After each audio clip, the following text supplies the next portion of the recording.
누가복음 17장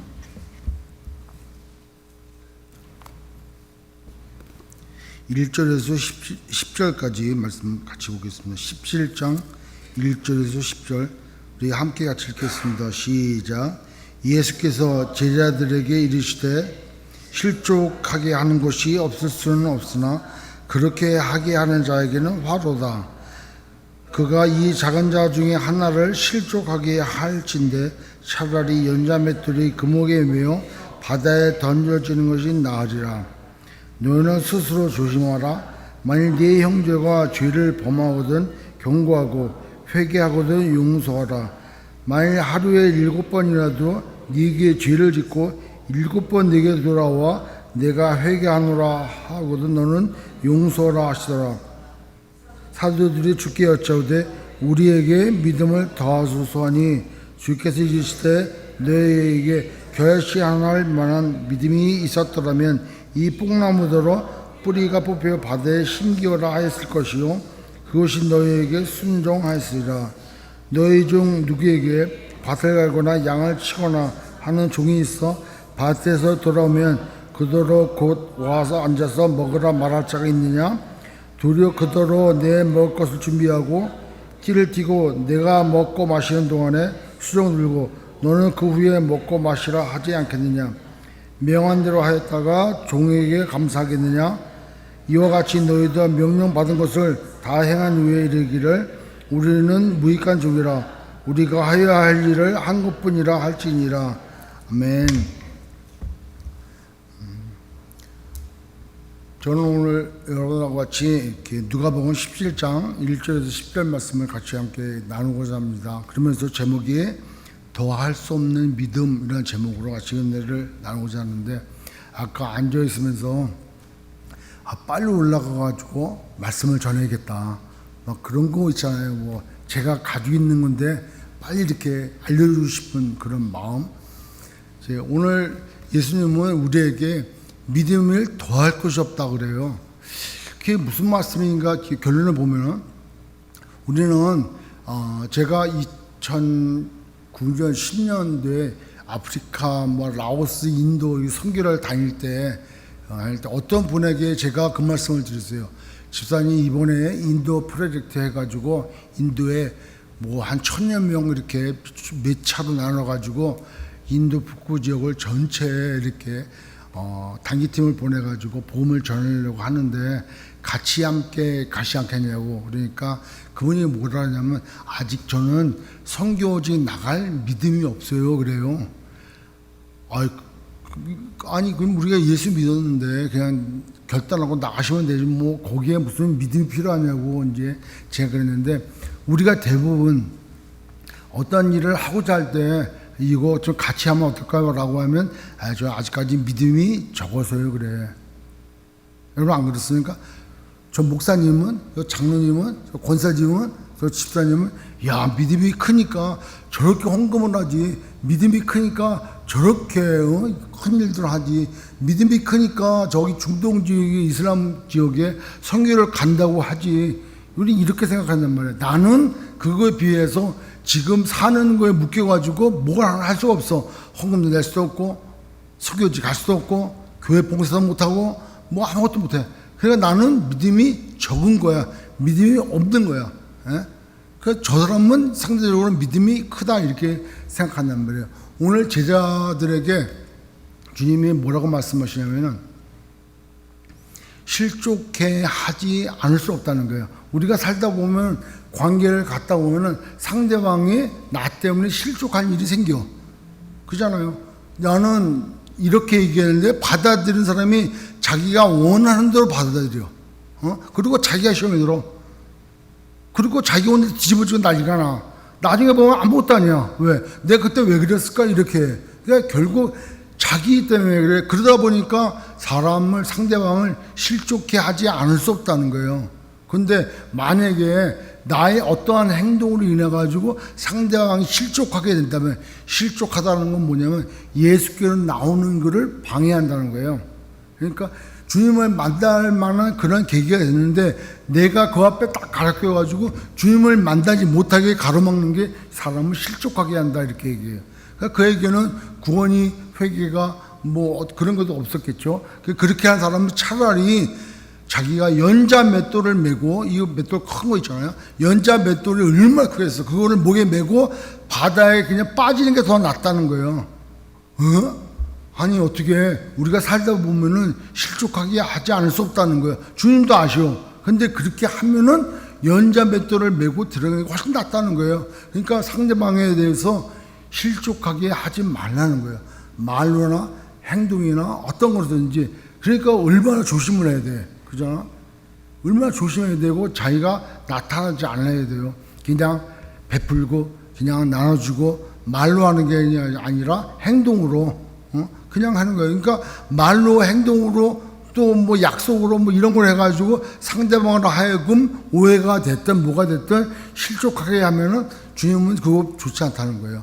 두 번째로 형제가 너한테 잘못했는데 와서 잘못했다고 뉘신다고 회개한다고 미안하다고 여기서 반성한다고 얘기하지 않았고 회개한다고 그랬어요. 와가지고 내가 회개한다. 회개한다는 얘기는 돌이킨다는 얘기예요. 다시는 그와 같은 죄를 안 짓겠다는 거예요. 반성한다는 게 아니야. 저 와서 미안합니다. 그리고 또 저으면은 그거 반성하고 또 지는 거야. 우리가 늘 이 세상 살 때 그렇게 하는 것처럼 회개한다는 얘기는 돌이킨다는 얘기예요. 다시는 그와 같은 잘못을 안 저지르겠다고 하는 거예요. 근데 몇 번? 하루에 7번. 여러분 제가 한번 쉬어봤어요. 하루에 7번. 내가 아침에 출근해가지고 퇴근할 때까지 그 시간이 몇 시간 걸릴까? 아침에 뭐 7시에 출근해가지고 저녁에 6시, 7시 퇴근한다고 치자고 말이에요. 그러면 12시간이야. 12시간을 사람들하고 만나. 그리고 나머지 시간은 자는 시간하고 밥 먹는 시간하고 가족과 같이 있는 시간이 그때부터란 말이에요. 그러면 만약에 가족 간에 일이 생겼다 그런다면 그것도 한 뭐 8시간 뭐 10시간 따지고 밖에 나가서 사람들하고 만나는 관계의 시간도 뭐 10시간 정도 따지고 식사 시간하고 혼자 있는 시간 빠지면은 대인 관계가 펼쳐지는 그 시간은 얼마 그렇게 많지 않은 거예요. 그런데 7번이란 말이에요. 7번. 7번은 1시간에 아니 1시간 내지 2시간 길어야 그 1시간 이내에 와서 잘못을 저지르고 미안하다고 그리고 나갔다가 일 저지르고 1시간 만에 돌아와가지고 또 회개하겠다고 하는 거예요. 회개하겠다고. 다시는 내가 이렇게 잘못 안 하겠다고. 그거 나갔다가 1시간도 안 돼서 또 들어와가지고 미안하다고 또 잘못했다고 회개한다고 이렇게 7번 하면은 저와 여러분 같은 경우는 여러분들은 너그러워 해가지고 괜찮다고 이렇게 하실 수 있겠지만은 저는 신발을 벗어가고 때리겠어. 야 장난해? 이러겠어. 도저히 이거 용서가 안 되는 거예요. 그런데도 주님은 뭐라 그래요? 너도 그와 같을까봐 경계하고 너가 용서하라는 거예요. 7번이라도 와서 내가 회개한다고 하루에 그렇게 집에서도 뭐 6시간 7시간 가족이 있고 나머지 자는 이제 잠자는 시간인데 가족과 식사하고 교제하고 만나는 시간이 몇 시간 되겠어요. 근데 아침에 만나고 근데 그 가족이 나한테 7번이나 그런다면 완전 난리 나는 거잖아요. 근데 용서하라는 거예요. 베드로가 주님께 그 유대인들을 하루에 3번 정도는 참을 수가 있다는 거예요. 3번 정도 용서한다 이런 거는 개량한데 7번을 용서한다는 것은 불가능할 정도라는 거예요. 불가능한 거. 그러니까 불가능한 그런 것도 용서하라는 거예요. 근데 베드로가 주님께 몇 번 얘기해요? 저는 뭐 7번 뭐 용서합니까? 그러니까 이름 못이 7번 하라는 거예요. 이름 못이 7번은 497이 490번이에요. 근데 여러분 한번 곰곰이 생각해 보자고. 주님이 하나님께서 우리를 용서하시는데 예수 그리스도로 말미암아 우리를 용서하는데 우리가 490번만 죄 지었을까? 예? 태어나서부터 지금까지 주님 만나는 그 시간까지 본어게인 된 그 순간까지 도대체 우리는 죄를 몇 번 졌을까? 하루에 사람이 한 10,000번이 생각이 왔다 갔다 한대. 예? 생각이 든대요. 근데 하루에 10,000번 중에서 몇 번이나 하나님을 기뻐하시는 생각을 하겠냐고. 순전히 자기 생각들이지. 내 생각, 내 계획, 내 방법, 이런 것만 생각을 하지 누가 그러냐고. 거울 볼 때, 하나님이시다. 이런 사람 있어요? 이거 머리가 튀어나왔네. 이건 뭐 미장원에 다시 갈 때가 안 됐나. 뭐 이런 생각까지 거울 볼 때도 수많은 생각이 왔다 갔다 하는데, 하물며 우리가 하루 종일 생활하는 그 가운데 도대체 몇 번이나 생각을 하겠냐는 거예요. 그 중에 하나님을 찬양하고 경배하고 하나님이 볼 때 참 의롭다, 참 기쁘다라고 여겨지는 생각을 도대체 몇 번이나 하냐고요. 하루에 10,000번이 돼. 우리가 지금 나이 때까지 살다면은 그 계산해 보면 얼마나 되겠어요? 한 달이면 1년이면 10년이면 몇 번이나 되겠냐고. 근데 그거를 한 번에 예수 그리스도의 십자가 사건을 한 번으로 물어보지도 않고 용서하셨다는 거예요. 할렐루야. 놀라지도 않아. 그죠? 워낙 크기 때문에 놀라지도 않아. 하나님은 우리를 얼마나 큰 죄인이었을 때 경건치 않은 자를 경건하다고 여겨주시는 분이 하나님이신 거예요. 왜? 예수 그리스도로 말미암아. 예수 그리스도께서 우리 모두의 죄악을 혼자 내가 지불하겠다, 내가 갚겠다, 내가 하겠다라고 십자가 지신 거예요. 그러니까 우리한테 하루에 7번이라도 용서하라는 거예요. 이 대목에서 뭐가 생각합니까? 1만 달란트 빚진 자가 탕감받았어. 그런데 자기한테 겨우 100데나리온, 100데나리온도 큰 거죠. 근데 1만 달란트면 한번 여러분 생각해보시죠. 이런 거 생각을 해봤어. 1만 달란트에 빚졌다는 거예요. 그 얘기는 어떻게 빚을 질 수 있을까? 어떻게 빚을 질 수 있을까? 여러분 거기에 연관돼가지고 하나님이 누구에게는 1달란트, 누구에게는 2달란트, 누구에게는 5달란트를 맺겠다는 거예요. 그러면 우리가 살면서 하나님이 은혜로 10,000달란트를 빚어서 어떻게 햇빛도 주시고 물도 주시고 가정도 주시고 자녀도 주시고 좋은 환경도 주시고 교통사고 나서 죽을 뻔한 그 환경에도 비켜가게 하시고 벼락 맞아 죽을 그런 환경에도 살려주신 그거를 은혜를 달란트로 따지면 우리는 10,000달란트에 뭐가 10,000달란트가 그죠? 수많은 달란트. 그렇게 빚진 하나님의 은혜 가운데 살고 더구나 전적인 하나님의 은혜 예수 그리스도를 선물로 받았단 말이에요. 근데 그거 우리가 겨우 100데나리온 나한테 진 사람한테 내 은혜로 살아가는 그 사람이 내가 월급 주고 또 내 안에서 사는 사람이 나한테 잘못을 저질렀다고 용서가 안 돼. 이게 말이 되냐 하는 거예요. 말이 되냐 하는 거예요. 그래서 주님은 그걸 용서할 제자들이 그 얘기를 딱 들었어. 우와, 어떻게 실족하게 하지 않을 소문이냐? 어떻게 하루에 7번이라도 내가 용서할 수 있냐? 제자들로는 도무지 할 수가 없는 거예요. 그러니까 뭐라 그래요? 주여, 우리에게 믿음을 더하소서 그래. 그러면 제자들이 가지고 있는 믿음은 얼마일까? 얼마나 가지고 있을까요? 수치가 돼요? 수치가 되냐고요. 10% 가지고 있을까? 주님의 기준이 얼마인데? 기준이 얼마인데? 10% 가지고 있었을까? 50% 가지고 있었을까? 60% 가지고 있었을까? 도대체 제자들이 갖고 있는 그 믿음의 양이 얼마나 되냐는 거예요. 믿음의 양이. 우리는 저분이 믿음이 좋대. 목사님 믿음이 좋으시니까.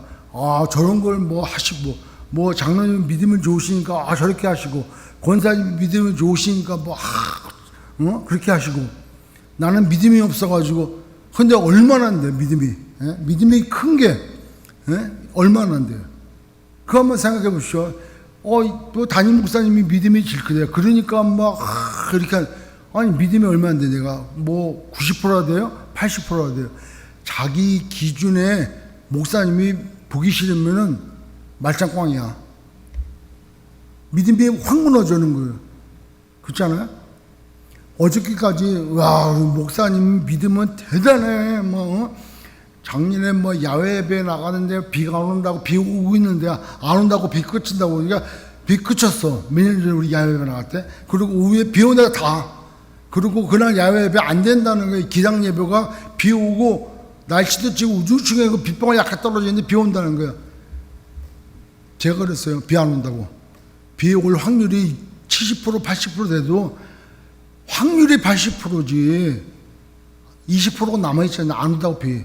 그러니까 그날 비 안 왔어요. 와, 목사님 비가 뭐 안 왔습니다. 목사님 믿음이 대단하다는 거예요. 저도 그때 한번 대단한 믿음을 소유한 자로 저도 인정받았어요.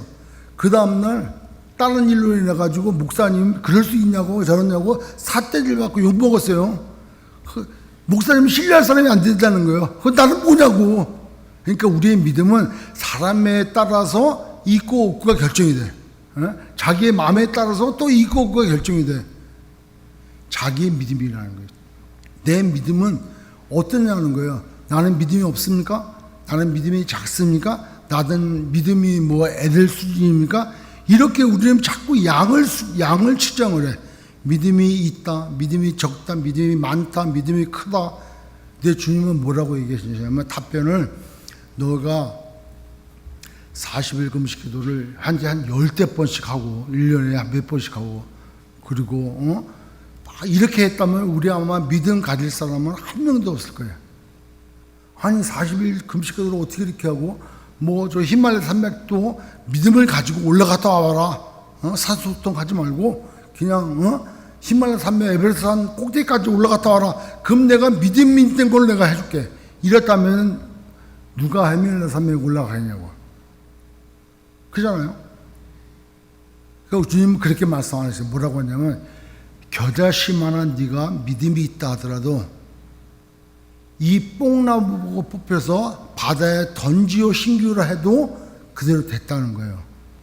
자, 그러면은 우리에게 겨자씨만한 믿음이래요. 겨자씨도 저도 봤어요.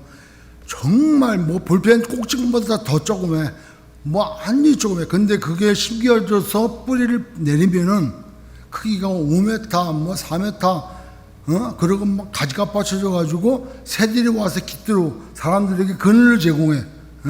그렇게 커질 나무단 말이에요. 그 겨자씨만한 믿음. 근데 겨자씨만한 믿음이 겨자씨가 가장 작은데 호박씨도 아니고 수박씨도 아니고 그러다가 뭐 그건 뭐야 아보카도씨도 아니고 이렇게 큰다만 것도 아닌데 그런데 몇 년 전에 그 이집트 왕 바로 그 피라미드인가 거기에서 벽시가 발견됐어요. 그 벽시가 나왔는데 물을 주니까 살더래. 그게 몇천 년 전이에요. 몇천 년 전이냐고. 그리고 지난 번에도 말씀드렸잖아요. 어느 그 유튜브 하는 블로그가 자연의 그런 건축 뭐 이런 거 갖고 하는 사람이야. 그 관심 있어갖고 보니까 비가 안 와가지고 마른 개천바닥에 흙을 퍼가지고 와가지고 개천에서 완전히 말랐어. 마른 흙을 퍼가지고 와가지고 자기 그 어항, 수족관이죠. 어항에다가 담았어, 흙을. 그리고 뚜껑을 덮었어요. 그리고 일주일, 그러니까 2주일 지나서 또. 그러니까 흙을 퍼가지고 와가지고 어항에다 집어넣고 뚜껑을 덮어놓고 일주일인가를 지났어, 1, 2주를. 그리고 물을 줬어. 거기 생명체가 나오더라고요.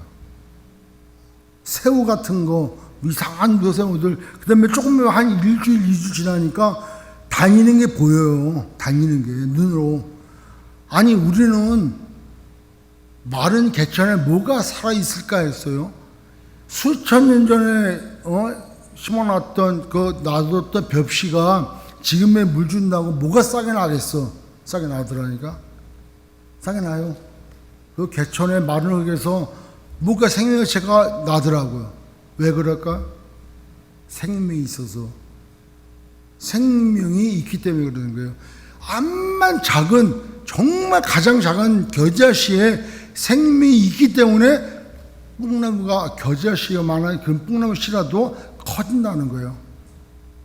그러니까 믿음은 뭐라는 거예요? 주님은 어떻게 크라고 말씀하지 않고 너희들 믿음에 생명이 있냐 하는 거예요.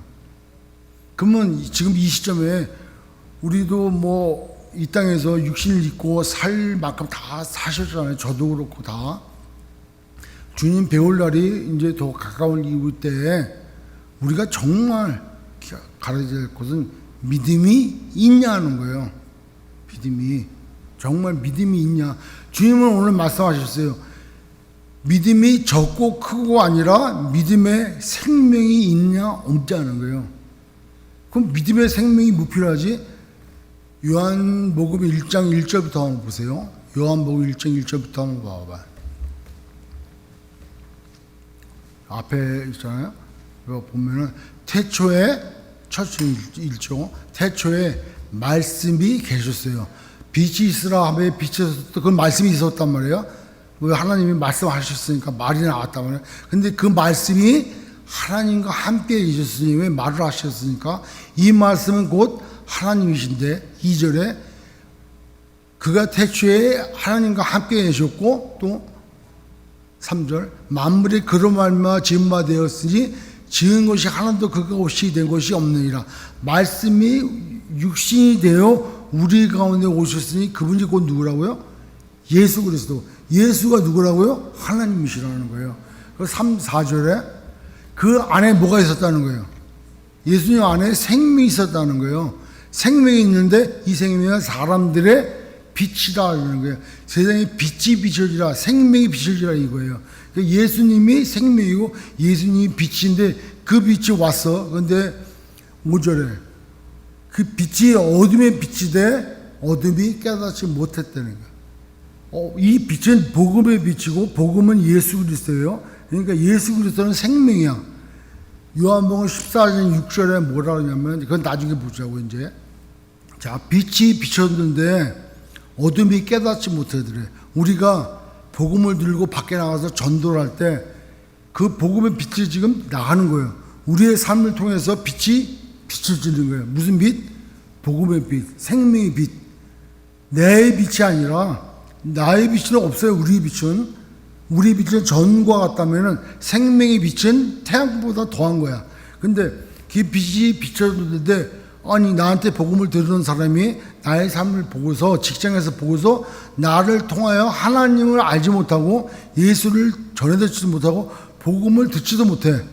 복음을 전했는데도 복음을 깨닫지도 못해. 그게 바로 어둠이 빛이 돼 어둠이 깨닫지 못한 거예요. 그냥 나는 깨달았어. 여러분들 깨달은 줄 믿습니다. 아멘. 내가 영접했다는 것을 깨달았다는 거예요. 한번 보자고요. 6절에 9절 한번 보죠. 9절 1장 9절 요한복음 1장 9절 참 빛 진짜 빛 진리의 빛 세상에 와서 각 사람에게 비추는 빛이 있었나니 10절 그가 세상에 계셨으며 세상은 그로 말미암아 지은 바 되었을 때 세상이 그를 알지 못하였고 11절 자기 땅에 오매 자기 백성이 용접하지 아니하였는데 예수님이 이 땅에 오셨는데 그분이 메시아인지도 모르고 그리스도이신지 몰랐다는 거예요. 복음인지 몰랐다는 거예요. 그분이 생명인지를 몰랐다는 거예요. 그런데 12절 영접하는 자 하나님이 에베소서 1장 3절 4절처럼 3절의 말씀처럼 창세전에 택정하시고 그 다음에 하나님께서 예정하신 그 사람들에게 빛이 비칠 때 영접하는 자, 곧 그 이름을 믿는 자들에게는 하나님의 자녀가 되는 것을 주었대. 우리는 그 빛을 받은 거예요. 봤습니까? 그러면 여기서 요한복음 14장 6절 보자고요.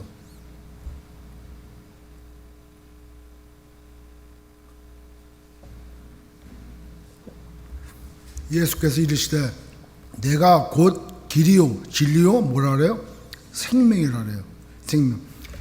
겨자씨에 생명이 있으니까 겨자씨가 뿌리를 내려가지고 거기 크게 된단 말이에요. 크게 돼가지고 뭐 사람들이 기들고 뭐 이렇게 돼. 근데 겨자씨가 아니고 뭐 예를 들어서 수박씨나 호박씨나 벽씨나 뭐 아보카도씨나 큰 씨가 있다 하선 치더라도 그 안에 뭐가 없으면 생명이 없으면 아무것도 아니라는 거예요. 내가 교회를 10년, 20년, 50년을 다녀도 내가 믿음이 있다 하더라도 그 믿음에 뭐가 없으면 생명이 없으면 생명이 누구라고요? 예수 그리스도. 생명이 없으면 그 믿음이 크다고 한들 적다고 한들 뭐 많다고 한들 말짱 꽝이라는 거예요. 그건 자기 생각으로 신앙생활하는 거예요. 그러니까 그런 사람을 향하여 주님께서 뭐라고 말씀하시냐면 마태복음 7장에 얘기하잖아요. 주여 주여 하는 자마다 다 내게로 올 자가 아니라는 거예요. 자기 생각대로 했으니까.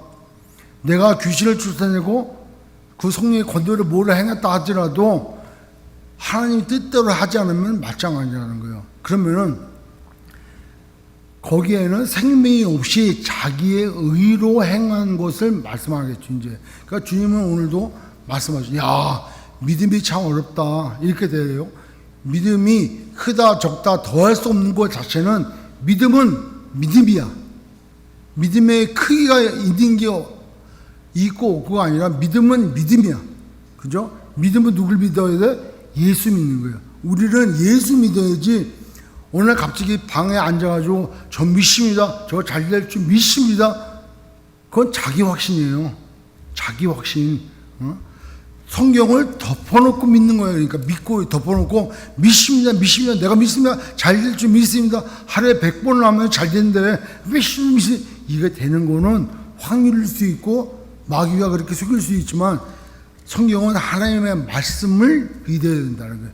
믿음은 하나님의 말씀을 믿어야 돼. 들으면서 나오고 들으면 하나님의 말씀이에요. 아멘. 자, 그렇다면 여기서 한번 생각해 보세요. 우리의 신앙생활을 어떻게 하냐 보면은 하나님을 알아야 돼. 네, 알아야 돼요. 그럼 이 백성이 왜 방자하냐? 하나님의 말씀을 모르기 때문에 방장을 했다는 거예요. 방장하다는 뭐예요? 세상의 욕심대로 자기 욕심에 이끄는 대로 산다는 거예요. 하나님의 말씀을 모르니까. 그럼 제가 눈이 강조하잖아요. 말씀을 모르면 말짱 꽝이다. 말씀은 하나님의 계시예요. 계시는 뭐냐? 하나님께서 우리 보이지 않는 하나님께서 하나님의 뜻을 그걸 말씀하시는 거, 뭔가 이렇게 나타내는 거, 하나님의 뜻을 나타내는 게 계시라고 그래요. 그것을 성경으로 나타내는 거나 예수 그리스도로 나타내요. 그러니까 성경은 하나님의 말씀 계시예요. 그 계시 하나님의 말씀을 받아 쓴 사람이 있을 거 아니에요. 성경의 저자가 있고 그 최초의 저자가 성경에 다 나와 있어. 모르는 사람도 있지만은 모세 오경은 모세가 썼고 뭐 에베소서는 뭐 바울이 썼다 이렇게 저자가 있어. 말씀을 받아가지고 쓴 사람이 있단 말이에요. 그 말씀을 받아서 쓴 사람의 글이 이거예요. 성경 번역이 여러 번 됐죠. 여러 갈래로 됐지만 그 말씀을 제가 읽고 말씀을 또 깨닫고 말씀을 적용해서 나온 걸 가지고 하는 것이 이게 오늘 설교고. 아멘. 그럼 여러분들이 세상을 살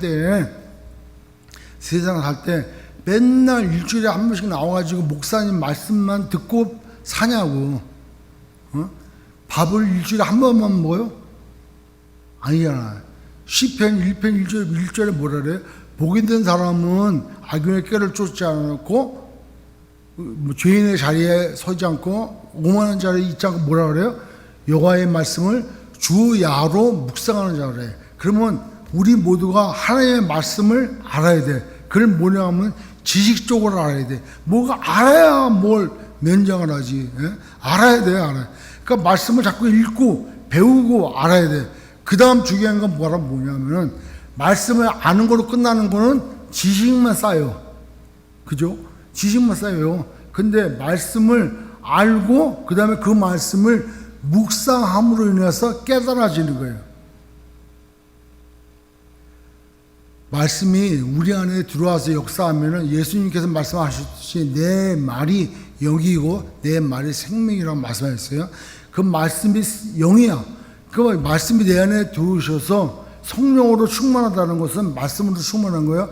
말씀이 내 안에 들어와서 이 말씀이 무슨 뜻이지? 지식적으로는 알고 있지만 깨닫지는 못해. 그러니까 묵상을 통해서 내 삶을 통해서 말씀이 깨달아져야 돼. 깨달아진다는 얘기는 말은 뭐냐? 성령께서 의에 대해서, 죄에 대해서, 심판에 대해서 깨닫게 하셔. 그 말씀이 안에 들어와서 깨달아질 때 내가 이렇게 하는 행동이 죄구나. 이렇게 되는 것이 심판받는 거구나. 이렇게 되는 것이 하나님의 의구나. 이걸 깨달아진단 말이에요. 그러니까 말씀을 알고 그 다음에 묵상을 통해서 깨달아져야 돼. 그러면 깨달아진 말씀이 진짜인지 가짜인지 내가 할 수 있을지 아니면 해야 될 말씀인지를 내가 알아야 돼. 그거를 기도라고 그러는 거야. 기도. 뭘 주시옵소서가 기도가 아니라 뭘 달라고 기도가 아니라 그 깨달아진 말씀이 내가 실천을 할 수 있고 지금 실천이 돼. 근데 정말 저거 인간을 어떻게 내가 여기서 하냐고. 그는 어떻게 해야 돼? 내가 간구해야 돼. 하나님, 내가 저 사람을 용서할 수 있도록 내게 능력을 달라고, 내가 말씀을 달라고, 하나님 날 죽어나 달라고. 그렇게 하는 게 기도야. 아버지 내 뜻대로 마옵시고 아버지 뜻대로 하옵소서 하는 겟세마네 동산에서 주님이 기도하듯이 내 뜻을 내려놓고 하나님의 뜻을 따르는 거를 기도라고 그래요. 그러니까 뭐라 그래요? 누가복음 11장 23절 나오나요? 누가복음 11장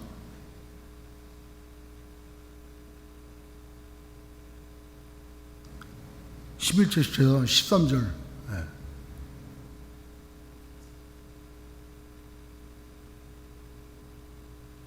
자, 너희가 악할지라도 좋은 것을 자식에게 줄 줄을 알거든. 악한 사람이라도 자기 자식에게는 좋은 거 준단 말이에요. 하물며 너희 하늘 아버지께서 구하는 너희에게 성령을 주지 않겠냐는 거야. 성령을 줘야 주님이 우리가 이거 제가 못합니다. 이거는 제가 진짜 감당할 수 없습니다. 성령을 준다는 거예요. 성령을 줘서 내 의지가 아니라 성령의 의지로 그 일을 하게 한다는 거예요. 그렇게 해서 내 삶에 적용되는 거, 내 뜻대로 아니고 아버지 뜻대로, 이게 우리의 믿음의 신앙생활이라는 거예요. 근데 우리가 믿음의 신앙생활에 그렇게 할 수 없는 거는 말은 뭐냐? 아까 얘기한 대로 깨달은 말씀, 그 깨달은 말씀을 실천할 수 있는 것, 실천해야 될 것, 그 관계 가운데 나의 연약함 때문에 못해 나가는 거, 그건 내 의의가, 내 욕심이, 내 주변이 많이 깨어가지고 그렇게 빛을 발하지 못하는 나의 삶 때문에 부딪히고 싸워야 되고 이겨나가야 되는 거. 그게 우리 신앙생활이에요. 그러면은 지금쯤 나는 어디쯤 있나 보세요. 지금쯤 믿음은 생명이 있다 그랬어요. 믿음은 생명이 있어야 된다. 예수 생명이 있는 게 믿음이다. 도대체 당신의 믿음에 뭘 믿냐고. 자기를 믿냐? 나의 경험을 믿냐? 나의 물질을 믿냐? 아니라는 거예요. 마태복음 6장 24절에 주님이 그렇게 말씀하셨어요. 6장 24절에 한 사람이 두 주인을 섬기지 못할 것이니 혹 이를 미워하고 저를 사랑하거나 혹 이를 중히 여기고 저를 격히 여기리라. 너희가 하나님과 재물을 겸하여 섬기지 못하느니라 그런 거예요. 출애굽기 20장 2절에도 2절 3절에도 10계명 중에 첫 번째 계명이 뭐라 그래요? 나 이외에는 너에게 다른 신을 두지 말라는 거예요. 나 외에는 너의 영어 성경에 뭐라 그래요? Before me, 내 앞에, 하나님 존재 앞에, 하나님이라고 네가 믿고 섬기고 있다면 그 앞에 하나님 이외에 다른 어떤 것도 두지 말라는 거예요.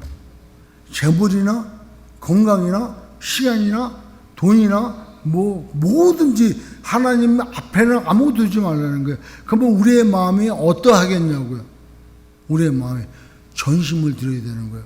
그러니까 누가복음에 보면은 부자 청년이 주님께 와서 뭐라 그래요? 제가 다 했다는 거예요. 다 했다. 어떻게 하면 영생을 얻을 수 있겠습니까? 너가 계명을 다 지켜야 한다.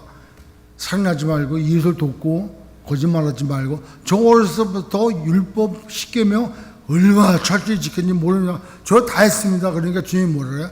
너 한 가지 빠졌다는 거예요. 그게 바로 뭐냐면 너가 갖고 있는 재물을 다 팔아가지고 가난한 자에게 주고 너 나를 따르라 그러니까 재물이 많은 거로 그가 돌아갔어요. 근심하고 돌아갔대.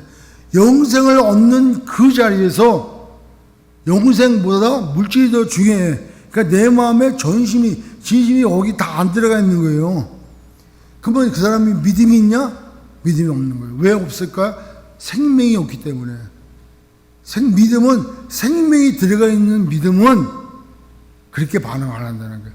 제가 말씀 묵상하면서 역대상 29장 10절 다윗이 성전 건축을 이제 하기로 생각을 하고 물질을 많이 모았어. 그래서 전쟁을 할 때마다 뭐 전리품을 얻으면은 그 전리품을 다 하나님의 곳간에다 다 챙겨놨어. 그리고 자기가 개인적으로 갖고 있는 자기의 재산 이것도 기쁜 마음으로 다 드렸어.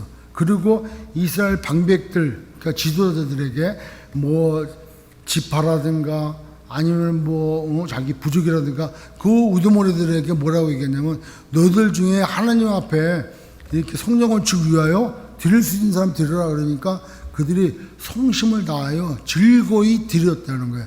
너무 기쁜 거예요. 하나님 앞에 자기들의 재물과 다윗 같은 경우는 자기를 뺀 나머지를 다 하나님께 드린 거예요. 그리고 뭐라고 고백하냐면 이스라엘의 하나님 여호와여 주는 영원부터 영원까지 송축을 받으시옵소서. 그 여기서 생각해야 될 것은 다윗이 어떤 마음이었냐는 거예요. 하나님을 신뢰하고 하나님을 의지하고 하나님만을 여겼던 다윗의 고백이 어떠냐는 거예요. 이걸 보고서 다윗이 내 마음에 합한 자다라고 주님 말씀하실 것 같아요. 저 사무엘상 17장 뭐 17절이니까 사무엘상 골리앗 앞에 있는 다윗이 뭐라고 얘기하냐면 사무엘상 17장 17절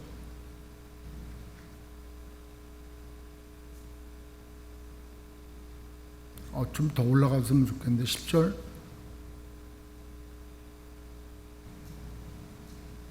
자, 그 블레셋 사람이 또 이르되 내가 오늘 이스라엘의 군대를 모욕하였으니 사람을 보내어 나와 더불어 싸우게 하라. 골리앗이 덩하니 키도 엄청 크고 갖고 있는 칼이나 창이나 대단한 거예요. 그리고 이제 나오라고. 근데 가나안 전쟁은 하나님의 전쟁이라고 그랬어요. 그리고 이스라엘 백성은 하나님의 백성이야. 이스라엘 군대는 하나님의 군대예요. 여호와의 군대야. 그 누가 싸우냐면 자기가 싸우는 게 아니라 하나님이 싸운다는 거예요. 우리가 성경에서 보면은 여호수아서 볼 때 자기들이 실력이 있어서 싸운 게 뭐가 있어요. 가나안 정복도 요단강 건너는 것도 아이성 전투도 여리고성 전투도 다 하나님이 다 하셨죠. 그 다음에 13절 그 골리앗이 막 그러니까 나중에 그게 전쟁이 이제 대치가 됐어. 어떻게 싸울 수가 없는 거예요. 그럴 때 이세 즉 다윗의 아버지가 목동 양을 치는 다윗에게 너 형들 전쟁에 나가는 형들을 형들에게 가서 치즈하고 뭐 떡하고 뭐 좀 갖다 주라고 이렇게 보내요. 그래서 아버지의 말씀 순종해가지고 그걸 들고 전쟁터에 가니까 밖에서는 그 소리가 나는 거야. 골리앗이 막 전쟁을 돕고 모욕하는 거예요.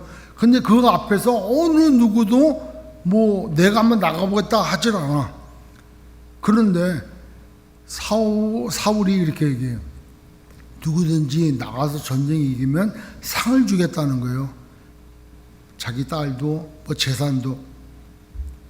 그러니까 다시 얘기 들어. 그러면서 다음 절 23절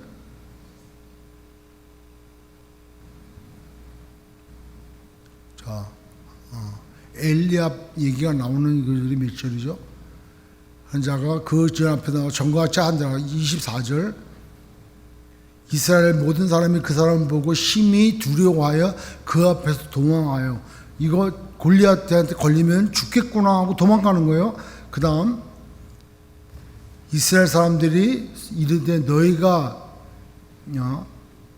요란 사람을 보았느냐 참으로 이스라엘을 모욕하러 왔더니 그를 죽이는 사람은 뭐라 그래 왕이 얻은 제물로 부하게 하고 그와 그의 딸을 그에게 주고 그 아버지의 집을 이스라엘 중에서 세금을 면제하게 그 다음 하시라. 그 다음 장 한번 보시죠.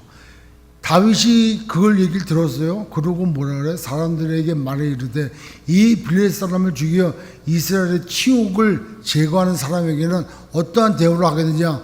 이 할례받지 않은 블레셋 사람이 도대체 누구이기에 살아계시는 하나님의 군대를 모욕하느냐? 이렇게 얘기한 사람이 있었는가요? 그때 이스라엘 군대에 하나님 믿은 사람들이야. 율법을 지킨 사람들이에요. 그리고 이스라엘의 군대가 하나님의 군대라고 자부하던 사람이야. 그런데 그런 사람이 어느 누구도 아니 이런 할례받지 못한 놈이 감히 하나님의 군대를 모욕해? 라고 대든 사람이 있었냔 말이에요. 그러니까 그들의 믿음은 다 헛거야. 번제도 드리고 소제도 드리고 화목제 드리고 속건제 속죄제 다 드려.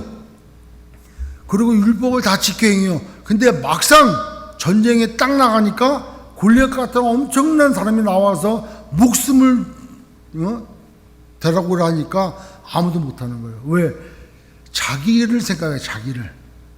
나는 저 사람보다 작고 난 저 사람보다 가지고 있는 무기도 작고 나는 그만큼 담력도 안 되고 나는 하나님이 도와주시지 않을 것 같고 나는 괜히 나갔다가 개죽음 당하겠지. 이거야. 근데 다윗은 아직 어렸기 때문에 군대 안 간 거예요. 그 사람이 군사훈련을 받은 것도 없어. 단지 그가 가지고 있던 마음은 하나님에 대한 경외감, 하나님을 신뢰하는 것, 하나님만 전적으로 의지하는 그 마음을 가지고 있었어요. 그걸 어떻게 알고 있느냐? 여기 나오잖아요. 뭐라 그래? 이 할례받지 않는 블레셋 사람이, 즉 하나님으로 택함받지 않는 이 블레셋 사람이 도대체 누구이기에 살아계시는 하나님의 군대를 모욕하느냐는 거예요. 이 땅에 우리가 마지막 때라고 하면서 정말 혼돈된 이 시대를 살면서 도대체 이 악한 세대를 만드는 악의 세력이 누구이기에 우리 같은 하나님의 군대를, 하나님의 사람을 모욕하고 유혹하고 공격하고 하냐, 이거라는 거예요. 그게 다윗이 하나님을 절대 신뢰하는 거예요. 그가 나가서 물맷돌 5개를 들고 나가서 하나가 골리앗의 머리에 이마에 맞아가지고 죽었지만, 그가 실력도 물론 실력이지만 그게 중요한 게 아니라 그의 마음이 중요했다는 거예요. 하나님을 향한 그의 마음이 전심이라는 거예요. 자기의 상황과 자기의 여건과 자기의 아무 상관없이 하나님 앞에 드렸다는 거예요. 그게 믿음이라는 거죠. 그러니까 믿음에는 생명이 있는데 그 생명은 예수 생명이라는 거예요. 그러니까 다윗의 그런 고백이 아까 다시 한번 역대상 29장 10절 뭐 보세요. 그부터 13절까지 볼게요. 여러분 이 다윗의 고백을 한번 잘 들어보십시오. 이스라엘의 우리 조상 이스라엘의 하나님 여호와여, 주는 영원부터 영원까지 송축 찬양 받으십시오예요. 영원부터 영원까지 항상 늘. 그 다음 11절 여호와의 위대하심과 the greatest, 가장 위대하심과 권능과 the powerful, power, 권능과 영광과 승리와 위엄이 다 누구한테? 다 주께 속했다는 거예요.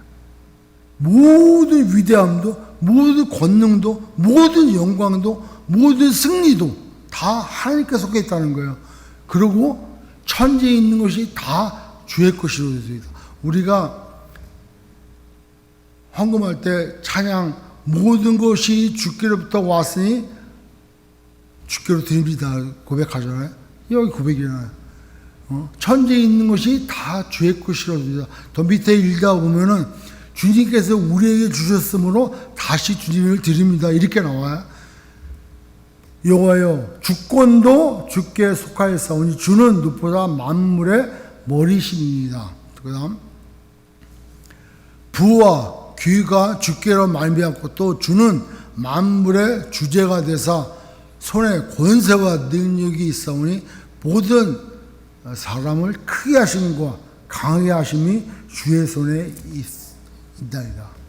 이 다윗이 그가 경험했던 하나님, 그가 만났던 하나님, 어렸을 때부터 양침에서 그가 알았던 하나님을 자기는 생각으로만 지식적으로만 아니라 깨닫게 되고 그렇게 알게 되어서 하나님을 구하고 자기 이고로 하나님 된 거야. 말이 이상하지만 성령 충만하면 된 거예요. 그래서 주님이 오늘 누가복음 17장 10절에 그렇게 얘기해요. 믿음은 이런 거다 하고 말해요. 뭐라고 얘기하냐면 이와 같이 9절에 제가 8절 한번 볼까요? 자, 주님이 뭘 예를 들냐면은 그 8절 17장 8절 아닌가요?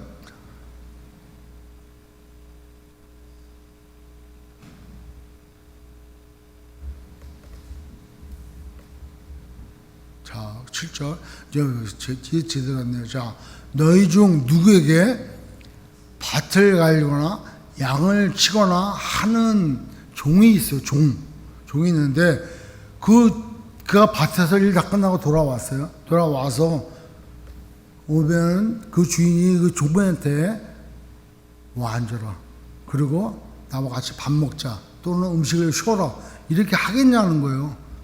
8절에 오히려 그더러 그 종 보고 너는 내 먹을 것을 준비하고 띠를 띠고 내가 먹고 마시는 동안에 수종 들고 옆에 서가지고 수종 들고 저는 그 후에 먹고 마시라 하지 않겠느냐. 밭에 가서 일을 하루 종일 하고 왔어. 얼마나 힘들고 얼마나 참 그랬을 거예요. 근데 그 종 보고 너무 고생했다. 너무 수고했다. 수건을 내주고 땀을 닦으라고 하냐? 오히려 네가 밥상 차려놔. 배고프다. 그리고 띠를 띠고 앞치마 두르고 옆에 서가지고 내가 밥 다 먹을 때까지 수동 들라고 하지 않겠냐는 거예요. 그리고 다 끝난 다음에 너 가서 밥 먹어라 이렇게 하지 않겠느냐. 그렇게 했다 손 치더라도 9절 그렇게 했다고 그에게 감사하겠냐? 너 수고했다라고 하겠냐는 거예요.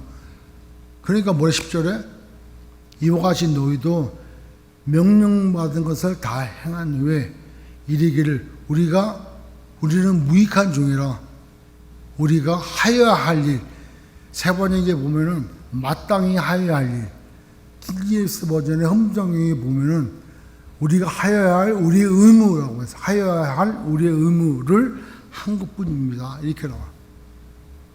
우리가 하여야 할 일을 믿음은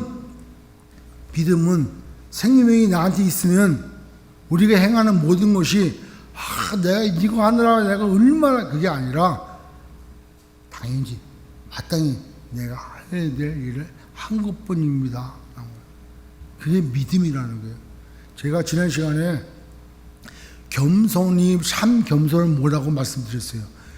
그 엄청난 위대하신 하나님, the greatest, the power, the victory. 그러니까 모든 권능과 위엄과 승리가 주님께 있어. 그 앞에 놓여 있는 죄인, 그 심판대 앞에 놓여 있는 죄인, 다른 초이스도 없고 피할 수도 없는 그 환경에 처해 있을 때 죄인이 갖게 되는 그 마음, 그걸 두려움이라고 얘기해요. 두려움. 근데 그 하나님은 너무나 크시고 또 그 하나님은 앞에 피할 수 없는 그 환경에 갖고 있는 죄인이 가져야 되는 것이 참 경건이다 그래. 그러니까 겸손하다, 경건하다 이거는 하나님의 그 위엄 앞에, 하나님의 말씀 앞에 순종되어진 것이 겸손이라고 그러고 경건이라고 그래. 그리고 사랑 한번 생각해. 사랑. 그 환경 가운데 있는 우리를 무한하신 하나님께서 국유를 베푸시고 우리의 모든 걸 용서하시고 그 크신 사랑으로 당신 지주 육신을 입고 이 땅에 오셔서 우리를 대신하여 죽은 것. 그래서 그 엄청난 심판대 앞에 놓여있는 꼼짝달싹 못하는 우리를 자기가 죽으심으로 우리를 건져주신 것. 이게 사랑이라는 것. 그 앞에 우리가 경외하지 않을 수 없다는 거예요. 아멘. 그러니까 믿음은 크고 작고 할 수 있다 없다가 아니라 믿음은 예수 생명이 있다면은 마땅히 우리가 당연히 on the duty 해야 될 일, 주님이 우리한테 부탁하신 일들, 복음을 전하는 일들, 섬기는 일들, 이 일에 실족하지 않게 하기 위해서 용서하는 일들에 당연히 해야 될 일들이 아닐 거예요. 그러니까 우리가 믿음을 잘 가져야 돼. 근데 우리의 믿음이 그렇게 될 수 있냐고요. 그렇게 돼가는 것이 신앙생활이다. 아까 말씀드렸잖아요. 말씀을 깨달아야 돼. 깨닫는 말씀이 왜 내가 못하지? 왜 이건 할 수 있고 이거는까지는 왜 못하지? 믿음이 없어서가 아니라 내가 안 좋아서 그래. 그러니까 주님이 뭐라 그래요? 나를 따라오려거든 자기를 부인하고 자기 십자가를 지고 나를 따르라 그래요. 죽으라는 거예요. 우리가 죽어야 돼. 우리의 생각과 우리의 의가 하나님 앞에 가져갈 수 있을까요? 없어요. 그러니까 그걸 버리는 게 기도예요. 그러니까 기도하면서 내 의지를 내리고 하나님의 뜻을 구해야 되는 거예요. 내가 순종하겠다고 구하는 거예요. 사울이 블레셋 군대가 쳐들어오니까 병력은 모았어요. 병력을 모았는데 사무엘이 와서 번제를 드려, 헌신을 예배를 제사를 드려. 그리고 전쟁이 임할 때 다 되는 건데 아니 사무엘이 안 와? 근데 백성은 블레셋 군대가 쳐들어왔으니까 두려워서 점점 흩어져. 이상한 소문도 막 나. 그러니까 사울이 택한 게 뭐예요? 내가 제사 드리겠다고. 그냥 자기가 드려. 그러고 나서 사무엘이 와요. 그리고 사무엘이 뭐라 그러냐면 순종이 제사보다 낫습니다. 이렇게 얘기해요. 그 말 뜻이 말은 뭐냐면 너가 하나님이 행하실 것을 정말 믿냐? 그러면 사무엘이 늦더라도 한참 늦더라도 너가 기다릴 줄 알아야 되는 거야. 왜? 전쟁은 하나님이 하시기 때문에. 하나님이 그 일을 하시기 때문에 내가 좋아하신다서 하나님을 대신할 수 없다는 얘기예요. 그러니까 순종이 제사보다 낫다는 거야. 당연히 마땅히 제가 할 일을 한 것뿐입니다. 내가 제사는 사무엘이 와서 드려야 되는 거 당연하기 때문에 기다려야 되는 거예요. 하나님 앞에 우리가 예배 드리는 것, 하나님의 일들을 하는 것 가장 중요하지만 우리 안에 생명 되신 예수가 있는가? 내가 구원받았다고, 내가 예수 믿는다고 사람들 앞에 크리스찬이라고 우리가 이름 나있지만 정말 속으로 내 안에 생명 되신 예수가 얼마나 있고 그 예수가 빛을, 내 빛이 아니라 예수님의 빛이 내 안에서 빛이 지는데 그 빛을 가로막는 게 길가냐 돌짝밭이냐 가시떨기냐 이거를 가려가지고 성장하지 못하게 만드는 게 도대체 뭔가 이게 없어져야 30배, 60배, 100배 열매가 내 안에 성령의 열매로 맺어진다는 거예요. 그러니까 우리가 신앙생활을 다시 한번 점검하고 오늘도 또 한 주간도 말씀 붙들고 묵상하고 깨닫고 진정한 회개가 나오고 진정으로 전심으로 하나님이 내 안에 역사하시는 그런 우리의 신앙생활 되시기를 주의 이름으로 축원합니다.